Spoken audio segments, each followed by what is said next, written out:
Well, hello there everyone. I'm uxwbill, and today we're going to try an interesting little experiment and just see what happens to happen. As you can see, spring has sprung, summer is here, and it's time to mow the grass. Now the Keykeeper's been out and about making the rounds with the Dixie chopper lawnmowers, but as for my own personal yard, I had another idea. This is something that's been hanging around in my family for as long as I can remember. I'll bet it's at least 36 or 37 years old if it's a day. It's a little Toro, 12-inch I think it is, Carefree Electric lawnmower. My mother says that this thing never worked well even at the best of times, but you can still actually buy an electric lawnmower brand new today, although they operate on much higher voltages and typically use a lithium battery of some description. This thing simply uses a 12-volt, presumably deep cycle lead acid battery, and I would imagine that when it was new, the battery technology probably really wasn't good enough to carry it.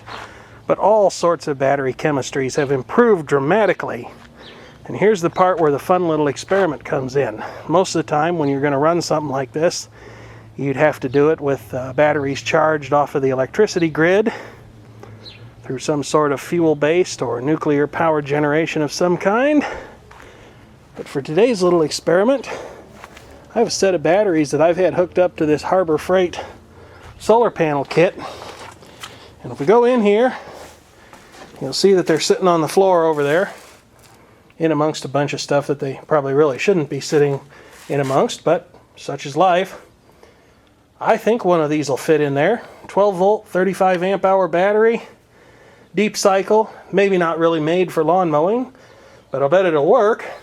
Of course, the first thing we're going to do before I ever put a battery in there, we're going to get the multimeter out and just make sure that I'm not going to have some form of a shocking experience or maybe even an explosion when I hook this thing up. Because like I say, it hasn't seen power in decades. I just want to make sure that nothing's shorted, and I will want to verify this off camera, just so I can be sure that I'm making good contact. But right now, at least, it seems that we don't have a problem. So that's a good sign. A little American Bosch motor there, 12 volt. And maybe our first sign of a hint at when this thing might have been manufactured. I don't know if that's a date, that 11/6/75. But if it is, that means this thing is, well, more than 40 years old at this point. And it'll be interesting to see what it does. It's got a blade on it. A little bit crusty underneath there, but I'll bet it'll work. And even if it doesn't, it'll still make for an interesting experience. So we're going to try to mow the yard purely with solar power, or at least a small subset of it. And we'll just see how far we get. How far the battery will actually take it. If I can get it in there, or shoehorn it in there, or even swear at it and jump up and down on it until it fits, because I really don't care. Alrighty, there we go. Our battery's all hooked up. Those terminals aren't real tight, but hopefully they'll survive, because I'm too lazy to go inside and get the right kind of socket. I'm not sure how I'm going to turn this thing on, because it looks like that's a bit of a two-hand operation. It's hard to believe that a mower as old as this one is concerned about safety as they happen to have been, but there's a little key and an on switch, and it looks like there's actually a tiny little circuit breaker there to protect the motor if you get too carried away. So let's see if I can find a place to set the camera where you can admire me in all of my tubby glory and see whether or not this thing happens to run, or if it explodes and ends up somewhere out in the Kuiper belt. You know, it's just absolutely amazing all the wonderful stuff you can do with a Ford Panther platform car like this Mercury Grand Marquis, which has just been pressed into service as an excellent camera tripod. Now, safety is one of those things that, well, we've kind of given some half-hearted thought about it around these places. So I do actually have the top battery cover goes on this mower. Put that on there, because I'm sure that if the battery goes up in flames, that will probably do an excellent job of protecting us. Let's just see what this thing does.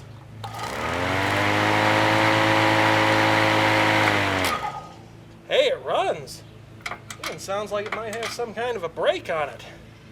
So let's get to mowing the yard. Now I am, of course, nothing if not a curious person, which is certainly a truism in more than one way. So I've gone ahead and hooked up a clamp meter here that's capable of making current readings on a direct current circuit such as this. And it'll just be interesting to see how badly it's beaten that little battery to death as we go forth and mow here. So we'll pull back our safety lever, turn the motor on. We're pulling about 18 amps, not doing anything, just spinning that blade. Well, for suitably small values of the term, it seems to be a mower. Let's put it under load here. Let's see what it does.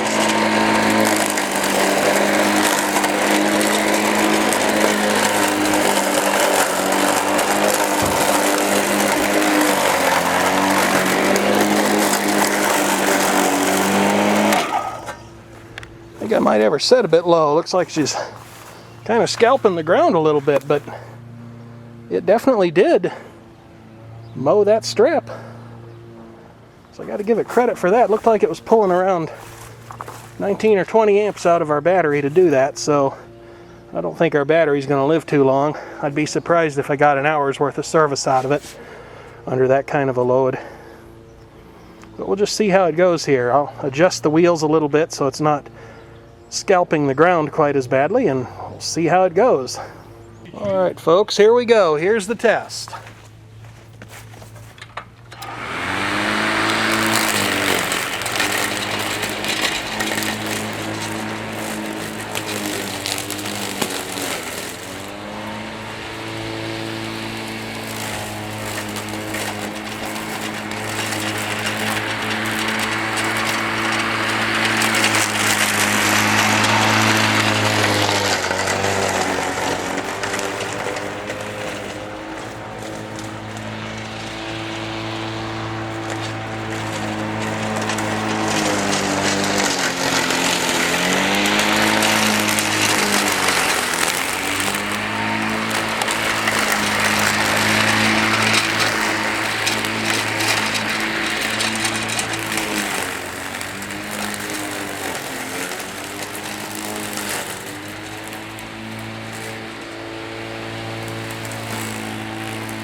Well, I'll tell you what, folks. It's mowing at a gentle pace, emphasis on the gentle, but it does seem to be capable of getting the job done. And to really test it, I'm going to go back here and try mowing that down, and we'll be back after it lives or dies. We'll see. Well, all right, everybody, it's time to answer that question that I'm sure is on a lot of people's minds. Just how far did we get with that little electric lawnmower? Well, I did all of this back here. And it's not the best job of mowing that you've ever seen, but it's entirely credible, especially when you consider how tall that stuff was. All this stuff over here, including down to Ranger Danger, and down by that bush over by the Dodge. This stuff right here, all the way down there to that telephone pole, including all the grass that was around the perimeter of it. And back here to about midway down. That was it. That was all the mowing that I did with that little electric mower. But it has to be said that it's still going. The battery's still in the game. I'm sure I could have mowed quite a bit more with it. And as for this little motor, it's certainly hot to the touch, but it's not so hot that you can't keep your hands on it for an extended period of time. So in my book, that's a win. Especially when you consider that I mowed the lawn with power entirely produced by the sun.